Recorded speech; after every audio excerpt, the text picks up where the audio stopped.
समाधानी स्वामी धर्मानंद महाराज, अन्य संन्यास्त महानुभाव, सभी प्रतिष्ठित महानुभाव, अध्यापकगण, आर्यवीरों, हम तीन जय घोष लगाते हैं। वैदिक धर्म की जय हो, आर्य वीरों जागो, संसार के श्रेष्ठ पुरुषों एक हो जाओ। आचार्य कुंजदेव जी ने थोड़ी सी बात कही जागने की। आज जागने का समय। चित्रों को देख करके मुझे अपना गीत जो गवाते हैं, थोड़ी सी उसकी पंक्ति बोलूंगा, पर आप बोलो जरा सीधे बैठो। जागो तो एक बार, जागो जागो तो बोलो, जागो तो एक बार, जागो जागो तो, जागो तो एक बार, जागो जागो तो, जागो तो एक बार, जागो जागो तो, जागे शंकर दयानंद जागे, जागे शंकर दयानंद जागे, नास्तिक मत पाखंडी भागे, नास्तिक मत पाखंडी भागे, हुआ वेद प्रचार, जागो जागो तो, हुआ वेद प्रचार, जागो जागो तो, जागो तो एक बार, जागो जागो तो, जागो तो एक बार, जागो जागो तो, जागे थे प्रताप शिवाजी, जागे थे प्रताप शिवाजी, मार भगाए मुल्ला गाजी, मार भगाए मुल्ला गाजी, बच गए हाहाकार,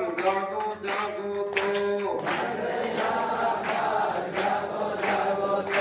जागो तो एक बार, जागो जागो तो, जागो तो एक बार, जागो जागो तो, जागे थे गुरु गोविंद प्यारे, जागे थे गुरु गोविंद प्यारे, देश बचारो बच्चे मारे, देश मचारो बच्चे मारे, मार दिया परिवार, जागो जागो तो, मार दिया परिवार, जागो जागो तो, जागो तो एक बार, जागो जागो तो, जागो तो एक बार, जागो जागो तो, जागे थे भगत सिंह प्यारे, जागे थे भगत सिंह प्यारे, असेंबली में लग गए नारे, मंदिर में लगे नारे, हुआ बम का धुआंधार, जागो जागो तो, हुआ बम का धुआंधार, जागो जागो तो, जागो तो एक बार, जागो जागो तो, जागो तो एक बार, जागो जागो तो,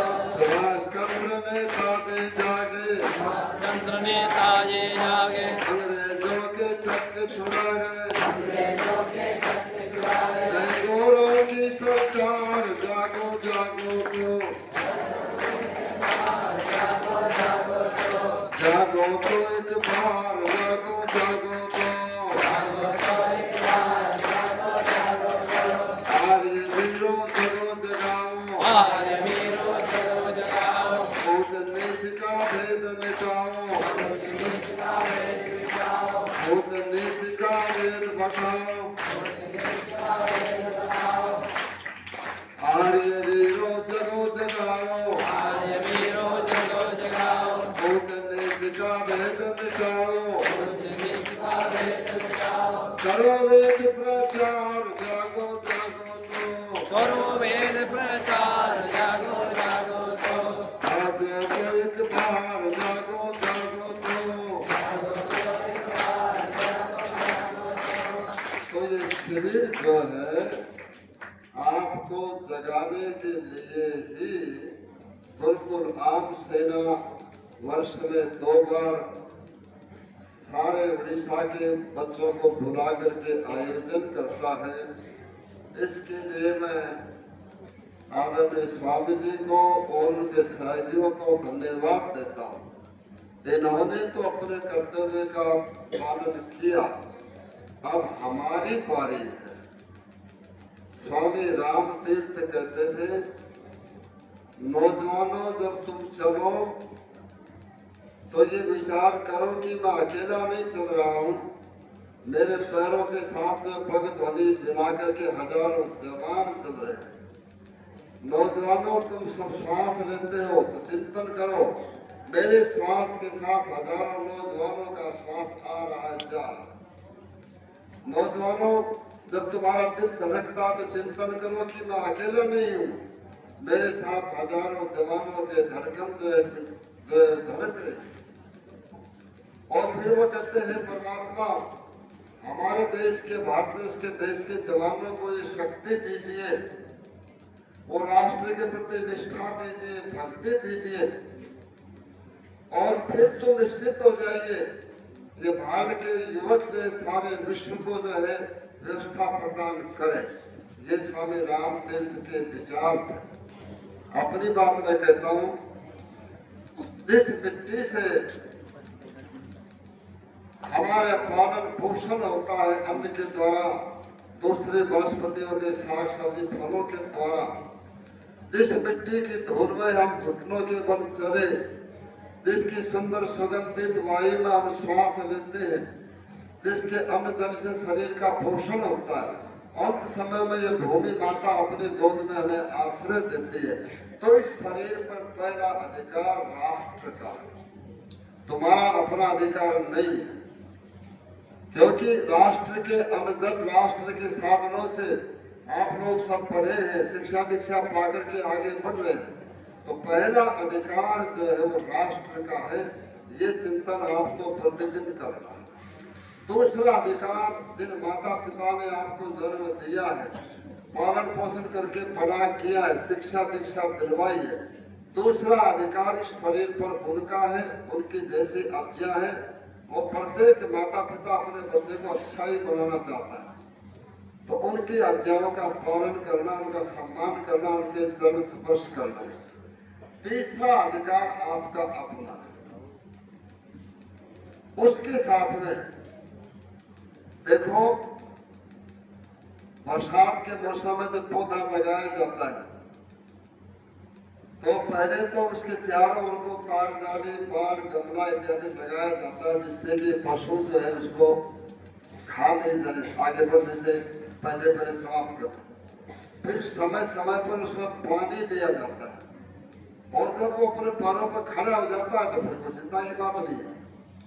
उसी प्रकार आपने जो अच्छी बातें सीखी हैं वो तब तक आगे नहीं बढ़ेगी जब तक अपने आसपास 10-5 अच्छे बच्चों को आप इकट्ठा करके और उनको सिखाओगे। अभी आपने भाई जी जरा देर हो गई, हमने गुरु गोविंद सिंह की तलवार का, छत्रपति शिवाजी का तलवार का बड़ा सुंदर प्रदर्शन किया। हमने महाराणा प्रताप के भाले को नमन किया, उसका प्रदर्शन किया। हमने वीरों के लिए लाठी, आज हिंदुओं के घर में कोई सांप, कोई पागल कुत्ता आ जाए तो मारने के लिए लाठी भी नहीं। सभी त्योहार आप मनाते हो, सारे देवी देवता कोई अस्त्र शस्त्र जो है वो हाथ में लिए हुए हैं। राम और कृष्ण तो क्षत्रिय थे, इनकी पूजा क्यों हुई? क्योंकि इन्होंने अत्याचारियों को मारा। तो इसलिए संसार में जीना सम्मान पूर्वक, तो बलम उपासना, शक्ति की उपासना करो। दुनिया में सदा ताकतवर की ही विजय होती है। कमजोर आदमी दूसरे के झापड़ खाने के लिए, मूंग की दाल खाने के लिए होता है। इसलिए व्यायाम का नियम नहीं छोड़ना, और 8-8, 10-10 अच्छे साथी अपने चारों ओर को बना के रखना, तभी आप जो है वो अच्छे बने रहोगे। नहीं तो बाहर की हवा लगते ही और फिर जो है उसी हिसाब से चले जाओगे। सारा परिश्रम जो है गुरुकुल वालों का, सिखाने वालों का और आपका व्यर्थ जाएगा।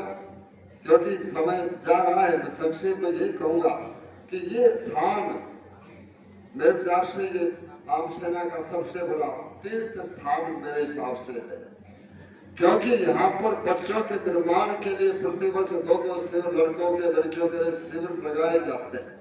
इस संस्था के द्वारा अनेक जंगलों के अंदर, जो मैंने खुद भी जाकर के देखा हिंदुस्तान पर, सोनाबेड़ा इत्यादि में, जो आदिवासी क्षेत्र के अंदर जो ईसाई हैं वो छा रहे हैं, हिंदुओं को प्रलोभन दे करके ईसाई बना रहे हैं।